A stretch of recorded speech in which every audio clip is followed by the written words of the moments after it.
Thank you for being here on this miserable New York day. As a native New Yorker, I apologize to you for the weather. And I officially welcome you to the 9/11 Tribute Center presentation of We Were There. My name is Judith Pucci. I'm a Tribute Center walking tour guide. As you just heard Lee explain to you in the film, we at Tribute are all people whose lives have been directly affected by the events of that day. What Lee didn't tell you is how enormously diverse a group of people we are. We are of vastly different ages. We are of different backgrounds. The diversity is so great that in the normal course of life, many of us would never have met. And now we share a powerful bond. And Tribute is what has brought us together. It's where we find support, and it's where we tell our stories about what that day was like from the inside. So this afternoon, you're going to hear two of these stories. They're going to be told to you by the people who lived the events they will be telling you about. And they are my fellow Tribute Center guides. So let me introduce to you, next to me is Kaitlin H and Pete Moog. Peter, but Pete, right? Okay. So let's start with Pete. Pete is a now retired detective with the New York City Police Department. He was assigned to the Technical Assistance Response Unit, which means that he helped provide equipment and technical support on investigations conducted by all bureaus throughout the New York City Police Department. When Pete retired in 2003, he had served his city for 22 years. Kaitlin was all of 17 years old when her father responded on September 11th. He was then a 15-year veteran of the Port Authority Police Department. Now, the Port Authority is the agency that manages New York's three major airports, our bridges and tunnels and our ports. So as a Port Authority police officer, Kaitlin's father, whose name was Stephen helped to enforce the laws at these locations. We're going to begin with Pete's story, so I'm just going to very briefly set the scene for you. Pete's unit, the Technical Assistance Response Unit, is on call, as you can imagine, 24/7.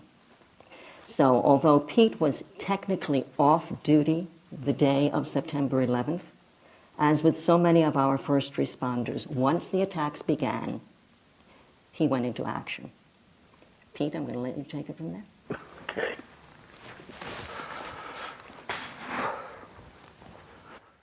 All right, the morning of September 11th, our unit got called up, and our location was Liberty and West Street.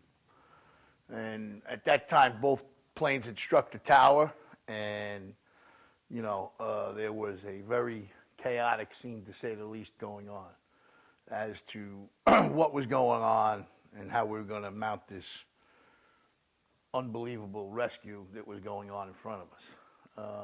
There was many things happening, from people that were actually choosing to jump out of the buildings that you could see. It wasn't one or two, there was many, and that was just from our view on the west side of the complex. Don't forget, the complex is very big, as you will see on your different tours. So our job that day now was to now kind of aid the rescue effort with different types of equipment. We have search cameras and pole cameras and listening devices and things that could aid in that fact. Well, at one point now, we're bringing in all our equipment going across West Street, and what we hear is an explosion, we think.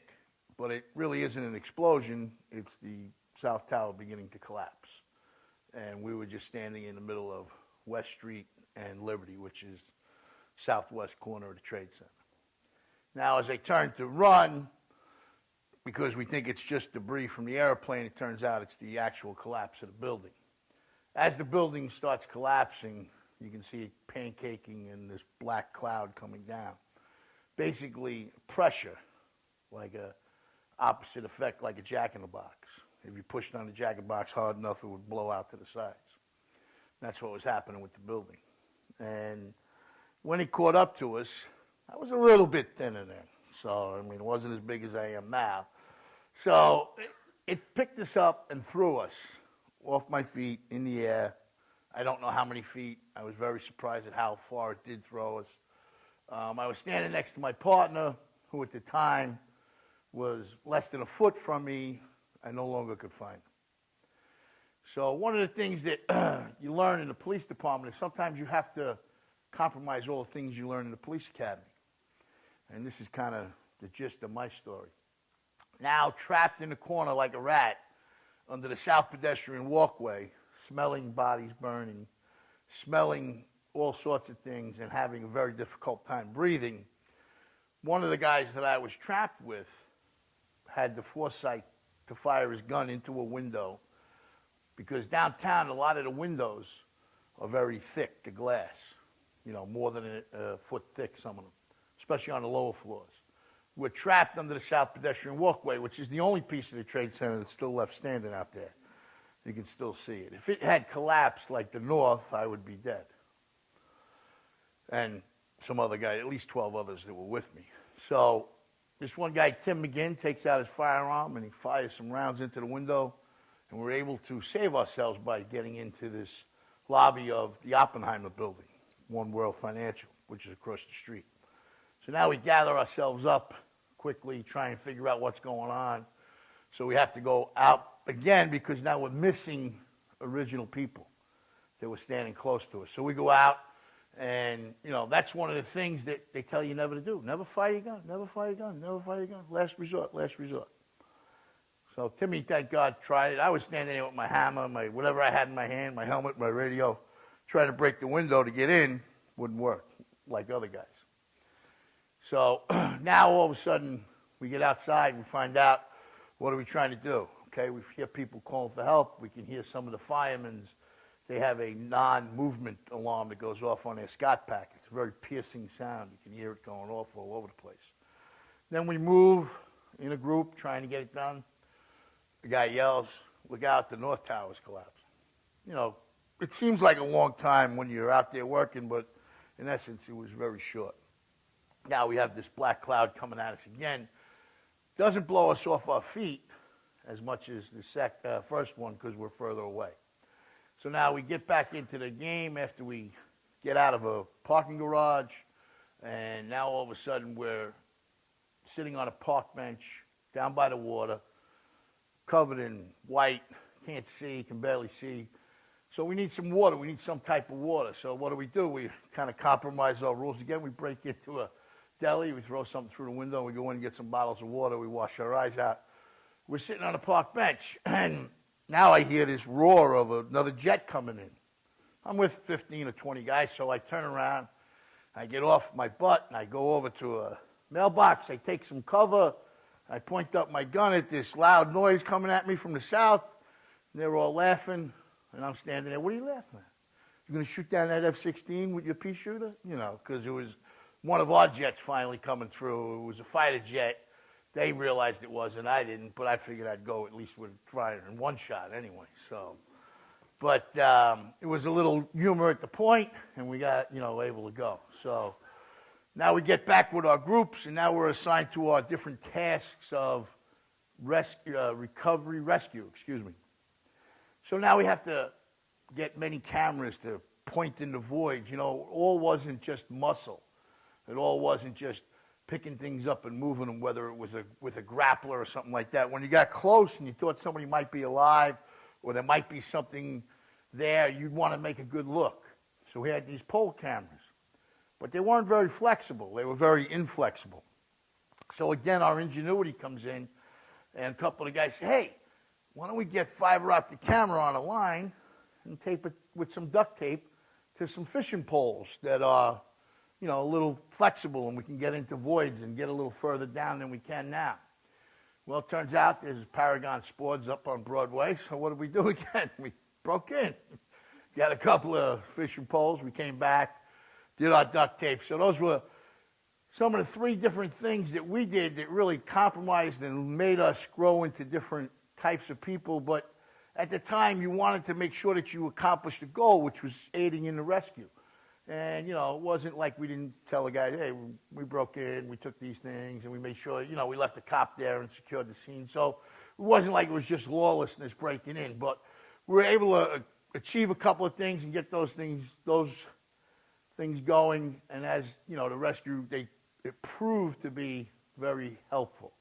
Maybe not me shooting at the F-16, but everything else did. And, the story is a long story, but wrapping it up quicker is one of the first times that I left the zone, we called it, anything south of Canal Street, which was basically the frozen zone, was the day after.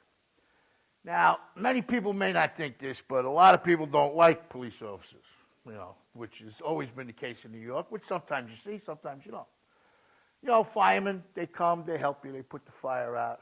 Cops, what do? They lock you up, give you a ticket, take your dad away, take your mom away, something like that. So not everybody likes us.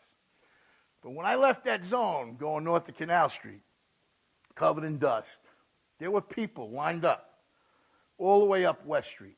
So, and I'm looking, what are they doing up there? What's going on? And it's average Joes, average Moes, everybody just lined up cheering for whoever come out of that zone. All New Yorkers, whether they were from anywhere in New York, wherever they were from in the world, they were up there cheering for us. Cops and whoever came out of the zone. A guy came running over to me with a tray of baked ziti, handed us a baked ziti tray.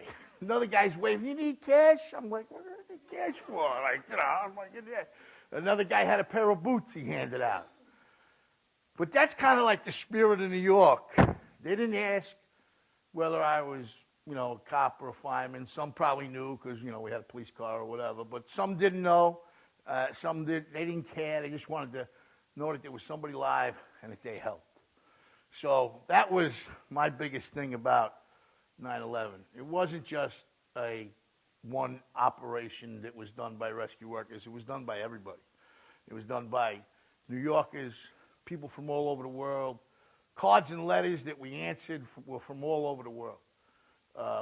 When you went into the Red Cross tent after a while and they would say to you, oh, could you answer a letter? You'd stand there and you'd answer a letter. Oh, dear fireman or policeman, thank you for helping, or, So you wrote a letter to the kindergarten kids or whoever wrote the letter. And it was very rewarding. And one of the most rewarding things was coming out of that dust and muck and mire and seeing people cheering for cops and handing us the baked ziti. So it was pretty amazing that metamorphosis that New Yorkers and everybody else can go through in times of trouble. So if we can get through all that, we can certainly get through anything else in life. And thank you for your time and thanks for coming.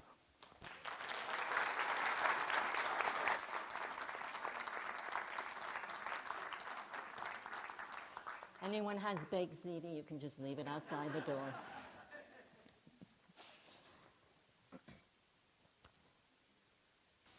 New York City police officers, 23. 23 New York City police officers are killed on September 11th. Since then, more have become sick because of the toxins that they were exposed to that day and throughout the 9 months it took to clear the site of debris after the attacks. Kaitlin. Like Pete, Kaitlin's father raced to the Trade Center that day. He had just finished working a night shift at Newark Airport, which is in New Jersey. And then he rushed into the city. And Kaitlin, it's all yours. Thank you. Funny story about that, actually. My father might be alive today had he been where he was supposed to be. He had just finished a shift, but he went to the tech center, which is right outside the Holland Tunnel on the Jersey side. And he went there because he had a pet project at Newark Airport. He wanted to install defibrillators, which are there today. If you take a flight from Newark Airport, you will see them installed all along the halls, and that was his pet project. He really felt it was important to have that, that safety feature. So he went to see a man about a horse that day about, the defibrillators, and he went out with the Holland Tunnel Tech Center guys. 2 buses went out, and only 1 came back. That's my dad's story. My story begins the day before. I had just come home from school, and it was early in the semester. And that evening, I was a lifeguard in high school, and I had to get recertified for my CPR. And coincidentally, my father taught the CPR course at the local hospital. He always was volunteering. My dad was very, very, very active in the community. He was a Cub Scout leader. He was a T-ball coach. He just got involved anywhere he could because, you know, he felt that was important. And he, you know, volunteered at the hospital too. Now, that day, we had to leave early because he was also going to donate blood. I'm not embellishing. He was donating blood that same day. We hopped into the car they had just purchased for me for my 17th birthday. I was not licensed to drive it yet. I still had my learner's permit. So since it was downpouring, he said, I will take the wheels, you can drive home. So we rushed off and we stopped for gas. And he ran in, I guess, for a bottle of water or something. And he saw a bicyclist, a stranded bicyclist, in this downpour at a payphone, and he's calling and not getting through. Apparently nobody was home to pick him up. So my dad, always with a smile, always willing to strike up a conversation, offer to help. Where do you live? Oh, that's on the way. Why don't you put the, next thing I know, the trunk's open, the bicycle's in, the guy gets in behind me, and off we go. So we dropped him off, and then we went to the hospital. He donated blood. We did our CPR course, and it was great. And I was proud of the fact that my dad was teaching. My dad volunteered his time, and it was lovely because I grew up in a big household. I was one of four, and getting time one-on-one with a parent was kind of hard. So getting to spend that night with him was pretty special. But we drove home that night. This time I got to drive.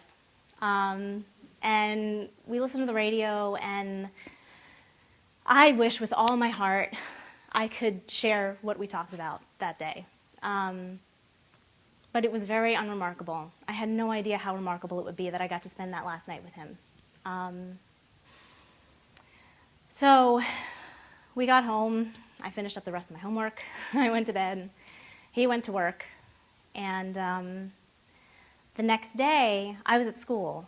And we were living out in Jersey, all out on the Pennsylvania side of Jersey. And our high school treated it like nothing was happening. They just kept it under wraps, kept classes going, kept us going through, and released us on time. The only thing we heard at all was from teachers talking about it, who had been in the teachers' lounge and the AV lounge, and who knew what was going on. We were kept very, very in the dark about it.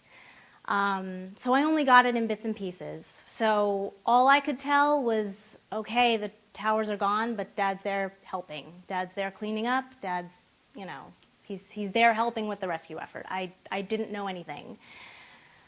I got home, and I knew to look for the message, because Dad also responded to the 93 bombings at the World Trade, and my mom knew, you got to check for the message. There was no message. I couldn't tell if that was cause for alarm or not, but my mom got home from work, and I could tell something was up. So we watched it on television.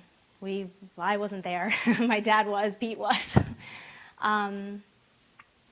But I remember staying up that night with my mom. 3 little guys had all gone to bed. They were 13, 7, and 5 at the time. And they all went to bed, but I stayed up because I knew something was wrong. Something was very wrong. And we stayed up together, and my mom's friends came over to wait with us, and we waited for that phone call, and it never came. We never knew what happened. So my mom decided all right, we have to have some closure. We have to put this behind us. We had a memorial service on October 20th, 2001 for my dad. My brother and I both spoke. And we put it behind us. But always remembering that spirit of helping, of charity. 5 months later, in February of 2002, we had been out skiing, one of my dad's favorite things to do with us. It was one of our favorite things to do with Dad. And this time I had to teach the 5-year-old to ski. That was my job this year.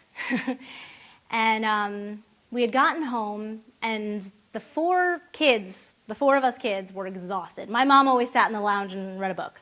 But we were all exhausted. We headed off to bed, passed out. The next morning, I could hear my mom on the phone, and I knew that tone. I had grown to know that tone over the last 5 months. And then I came downstairs to see there was a single wine glass on the table, and I knew it was the Port Authority chaplain who had been there, and I just knew what had happened immediately. They had found him. We had another funeral, and I found out much later he was found, well, first I found out he was found only 24 inches from the exit of the South Tower. And he and 4 other colleagues were carrying a woman in a handicap chair and assisting her out of the building when the building fell. But much later, I found out how he was actually found. His body was wrapped around one of his colleagues, which says that in his very, very last moments, his last thought was of somebody else. And I'm very proud of him for that. I also, I mean, he's a hero. We all know that. There were so many heroes that day, but what makes me so proud of my dad was that he didn't need to give his life to be a hero. He was a hero to that bicyclist that day. He was a hero to me. He was a hero to my brothers. He was a hero to a lot of different lives that he touched throughout his 44 years. And his favorite movie was Pay It Forward. It had just been released in the year or two before he had died. And he thought that idea was just wonderful. And he really encouraged us to live by that kind of creed. And I encourage you to pay it forward for Stephen Husko. He was my hero, and you can be a hero for somebody else. I thank you for coming, and I thank you for listening.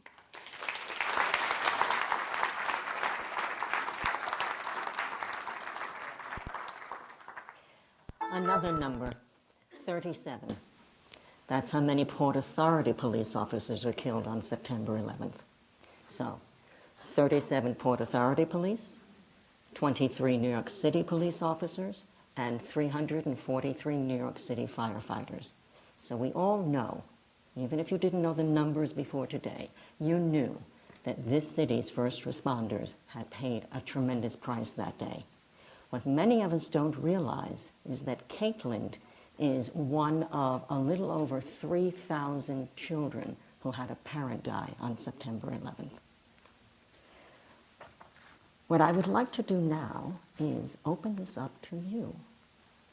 If you have any questions for Pete or Kaitlin, this is your moment, so please don't be shy. Oh, you're being shy. How are your 3 brothers managing now? Let me just repeat the question. The question was about Kaitlin's siblings. How are her brothers doing now? They're great. They're great. The 26-year-old, Liam, I'm very proud to say, is a Port Authority police officer. He graduated in August, and they took my dad's badge number out of retirement, and he uses it today. And we're so, so proud of him. Cullen is a junior at Plymouth State University, and he's studying criminal justice. And Aiden, the smart one, is at Eckerd College, and he's studying marine biology. As of right now, he's a freshman, so the jury's still out, but they're all doing very well. Thank you. Anyone else? All right. Thank you both. Okay. Yeah, Pete, Kaitlin, thank you. It's a generous thing when people tell their stories, so it's very much appreciated. I would also, before we wrap this up, I really would like to thank all of you. I suspect that you have no idea of the important part that you play in this. You are actually essential to our storytelling because it is with you that we take a piece of that brutal day and we make from it a life-affirming experience. We hope that what you have heard here today will enrich your time at the museum. So on behalf of Tribute, on behalf of Pete, Kaitlin, and me, this is quite sincere, from the heart. Thank you for choosing to spend some of your time with us.